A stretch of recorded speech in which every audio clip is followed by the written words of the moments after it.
kamami. So, session na kasi nakahiga ako. Though naka-fully bed rest ako, advice din kasi ni Doc. So, we're just waiting 4 weeks. Kasi I'm currently now 34 weeks, twin pregnancy. And, yun nga, medyo kailangan ng talagang sobrang ingat. Kasi konting kilos, konting lakad, talagang nagkakaroon ako ng contractions. Kaya, niresetahan ako ni Doc ng Solvaprin. So, para kontrahilab.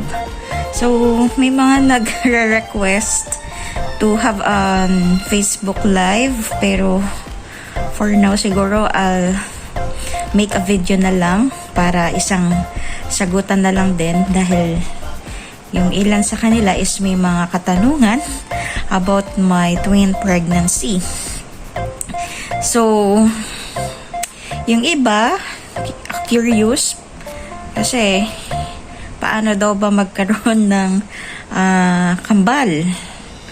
Though, before kasi, I diagnosed in PCOS or polycystic ovarian syndrome when I was 18 years old. So, kailan lang ba ako I'm trying to conceive. Itong last year, 28 years old ako. So, almost 10 years kasi hindi ko talaga pinukusan yung aking health. Kasi ang advice sa akin before ng OB ko noon, way back 2014 pa, or 2016, mga ganun, 2014, 2016, na at the age of 30 nga daw, hindi na raw ako magkakaroon ng anak. So, sabi ko noon, okay, medyo ang mindset ko na lang noon is, siguro nga, baka hindi na lang ako bigyan ni Lord ng mga supling, ganun, ng supling, or ng baby. So, nag-focus na lang ako noon sa studies. May mga iba-iba akong curriculum na kinukuha, mga course, ganyan. So, nag-focus na lang din ako noon sa business, sa mga other different business, mapa-networking, multi-level marketing, more on buy and sell, more on selling. So, ganon. So, aside from that, kasabay nun is, yun nga, working then in corporate company and sa mga different malls. So, nag-focus ako in on positions. So, mga promotions. So, ganon. So, hindi ko na naisip na one day, magkakaanak pa ba ako. Pero, ganun pala yun. Ganun pala. May iba-iba pala tayong destiny. Ayun. May iba-iba palang destiny ang tao. So, you have to faith in Lord.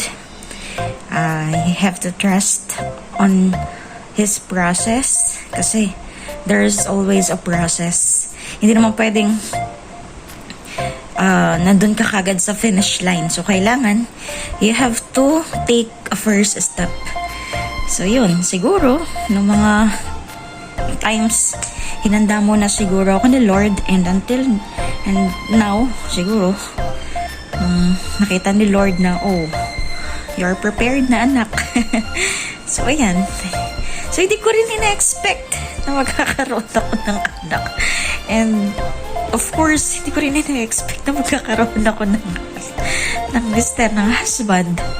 Tapos, dati, lang kasi, more on, lang talaga ako noon, prayers. Kung ibigay mo man sa akin, Lord, okay lang. Kung ipagkaloob mo man sa akin, mas better. So, lahat naman ng hiniling ko sa Kanya, hindi niya ako binigo. And, ayun. So, ayun nga. Paano nga ba nagkaroon ng twins?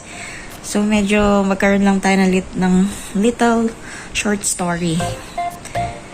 Nagkakilala kami nung aking husband. Siguro, that is the time of the wedding of my third sister. Year 2022. That was October. So, by December, January, niligawan niya na ako the following year. So, ayun. Medyo pihikan ako. Kasi talagang hard to get talaga ako eh. Dahil marami akong, alam niyo na, pag ganitong mga, lalo na pag panganay, medyo may yung, medyo stricta. Di halata, no? Mukha kasi mabait yung mukha ko. Mukhang tupa, yung char. So, yun. Nigawan ako, siguro, January. Wait lang, sunod ako. May ginagawa lang. Sunod ako, 5 minutes. Sunod nga ako, wait lang. Sunod ako, may tinatapos lang ako. Ito na nga, wait lang. So, ayun, naputol. Ayun, so, niligawan nga ako, yun. Nasaan na tayo? So, yun, niligawan na nga ako noon. Noong January, February, March. Tama ba? Hindi na maalala. Basta yun. So, from that time din, January, from that time, parang 6 months nagliligawan. Kasi hindi pa rin talaga, as in, officially na boyfriend ko na ba to? Parang feeling ko palang nililigawan pa lang din talaga ako. So, ayun, after our 6 months, parang na-realize namin na yung, syempre, di ba, get to know each other kayo. So, hanggang sa na-realize namin na, oh, in our 6 months, siguro ganun talaga. Masasabi niya na sa sarili niya na, eto na, siya na nga. Ayun. Siya na nga talaga. So, yun. So, we're decided to, na magsama, ganun. Pero we're planning agad din ng wedding, pero hindi nga lang natuloy kasi nga naka-set up na, naka-ano na din pala yun, naka-set na din kasi yung wedding ng sister ko, yung sumunod sa akin by December. So, yung planning namin na dapat ikasal this year, January, hindi natuloy. So, pinauna ko muna din yung pangalawa kong kapatid last year of December. So, ayun. Puputulin ko muna to kasi tinatawag na ako ng aking mister at kakain na daw.